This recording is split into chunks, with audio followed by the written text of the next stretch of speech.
Hello and welcome. I thank you, the purposefully minded person, for stopping by one more time. If you are new here, you are welcome. You know, there is a saying that if the elders do not talk, children are going to eat vultures, thinking they are eating chicken.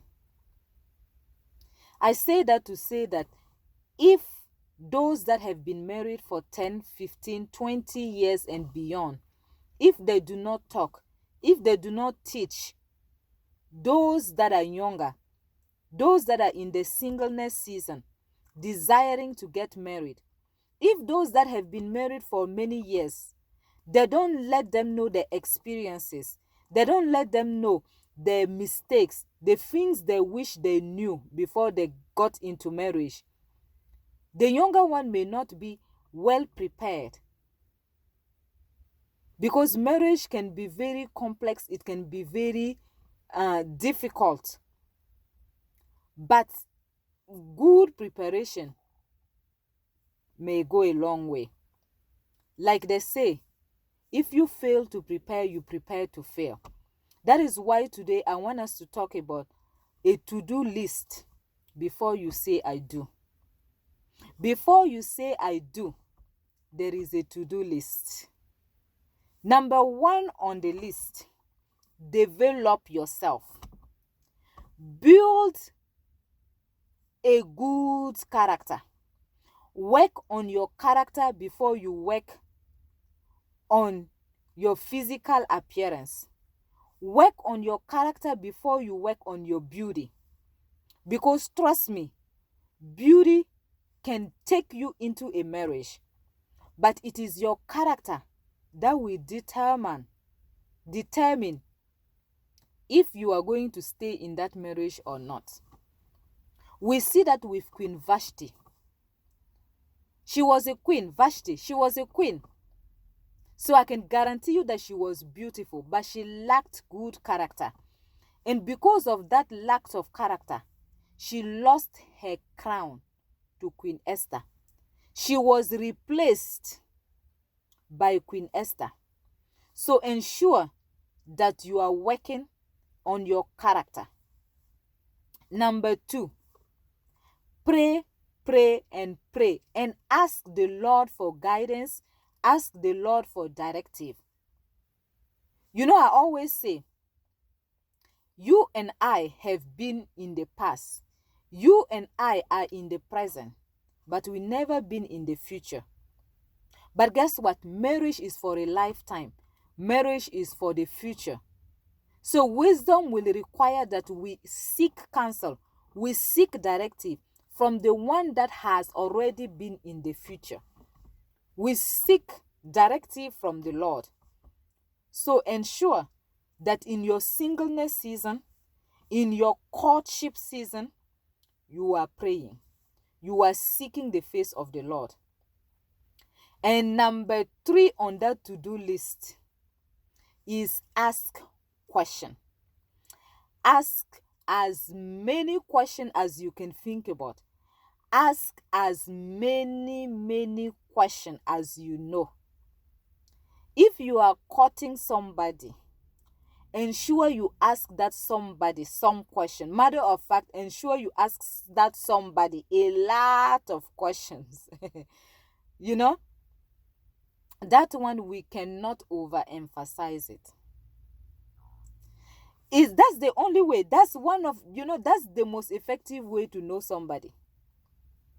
Ask questions during courtship. Ask questions. Questions such as, oh, what are you looking for in the marriage? You need to ask the person you are courting, what is he or she looking for in the marriage? Because trust me, not everybody go into marriage looking for the same thing. You may be a career woman. You may be a career woman, you are very focused. And you are thinking that even after marriage, you're gonna stay focused on your career. You are looking for a man that will encourage you, that will push you to continue pressing forward in your career.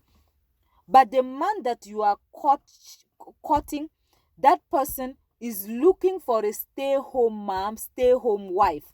That person is looking for a wife that is going to be at home, taking care of the children, taking care of the house, taking care of the home, while he's the breadwinner, bringing the finances. So you need to see if the two of you guys are looking for the same thing. Very important. Ask the person, what are you looking for in the marriage? And question number 2 that you may ask, what is your view on marriage? You need to ask that person what is his or her view on marriage, because believe me, some people view marriage differently. Some people view marriage as very sacred. It's for a lifetime. Some people view marriage as a mere social contract. If it's working, we stay together. If it's not working, we part ways. So you need to ensure, you need to know what is the person's view on marriage. And that may help you to know if the person is going to be willing to ride with you in the storm, or they are going to throw the towel at the slightest challenge. Because trust me, challenges in marriage, it will come. External crisis, it will come. Even a birth of a child can be a crisis, depending on how and well the couple is prepared. The death of a loved one can be a crisis. Will that person be willing to ride with you through the storm? To ride out the storm with you? So ask question, what is their view on marriage? And one of the many questions too that you can ask is, how many children would you like to have if the Lord permits? Will you be okay if we have all girls? Will you be okay if we have all boys? Will you be okay if we don't have children? You need to know. You need to know, because there are some people, once they get married and a child is not coming, they will be looking somewhere else to have that child. And there are some people, once they get married and they are only having all girls, they will be looking somewhere for a male child. Very simple. I knew a man. One time he was talking to my mother, and he told my mom, his wife was having girls. He told my mom, I'm trying to see how I can translate that into English. He told my mom that that his wife, even if she's going to give birth to her intestine, even if she will give birth until all her intestine come out, unless she give a birth to a male child, she will not stop having kids. And it's baby number 8, that's when she had the boy. 8th pregnancy. You see, you need to know. You need to know. You need to ask questions. And I pray that the Lord will help us. Always remember that wisdom is profitable to direct. May the Lord help us, embrace us, and stay focused, stay diligent, stay purposefully minded. As I always say, I long to see you soon. Bye-bye.